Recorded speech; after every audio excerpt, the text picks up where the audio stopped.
بسم اللہ الرحمن الرحیم السلام علیکم ورحمۃ اللہ وبرکاتہ یا علی مدد علیہ الصلاۃ والسلام۔ سلسلہ گفتگو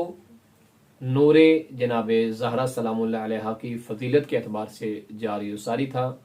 اور آج نور زہرا سلام اللہ علیہ و صلوات اللہ علیہ کی تیسری فضیلت اور اس گفتگو کی آج چوتھی قسط ہے۔ نور جناب زہرا سلام اللہ علیہ و صلوات اللہ علیہ کو جب خلق کیا گیا تو اس کے جو اسباب تھے جو روایات میں ذکر ہوئے وہی بیان کر رہے ہیں، اور ایک روایت کا مفہوم اپنے سننے والے دیکھنے والے ناظرین تک پہنچاتے ہیں کہ جب پروردگار عالم نے ملائکہ کو خلق کیا، فرشتوں کو خلق کیا، تو فرشتوں کے اوپر کالے سیاہ ترین بادلوں کو مسلط کر دیا، اور وہ کالے جو بادل تھے جو ملائکہ پر مسلط ہوئے ان کی انتہا نہ تھی، چاروں طرف سے ملائکہ کو ان سیاہ بادلوں نے گھیر لیا۔ اب ملائکہ پر خوف طاری ہوا اور ملائکہ نے خدا کی بارگاہ میں التجا کی، التماس کی،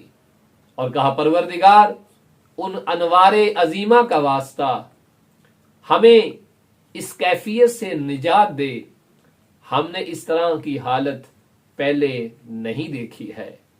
تو وہاں پر جو جواب پروردگار عالم کی طرف سے آیا ملاحظہ فرمائیے،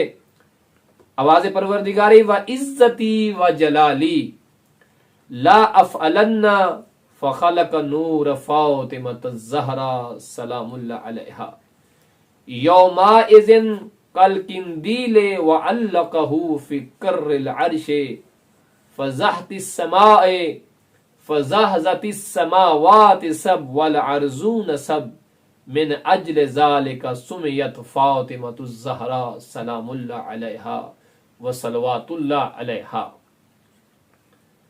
پروردگار نے ارشاد فرمایا، مجھے اپنی عزت و جلالت کی قسم ایسا ضرور کروں گا، پس اس روز نور زہرا سلام اللہ علیہ کو ایک قندیل کی مانند خلق فرمایا اور اسے عرش کے نیچے لٹکا دیا، اور پھر کیا فرمایا کہ ساتوں زمین اور ساتوں آسمان اس نور زہرا سلام اللہ علیہ و صلوات اللہ علیہ کی وجہ سے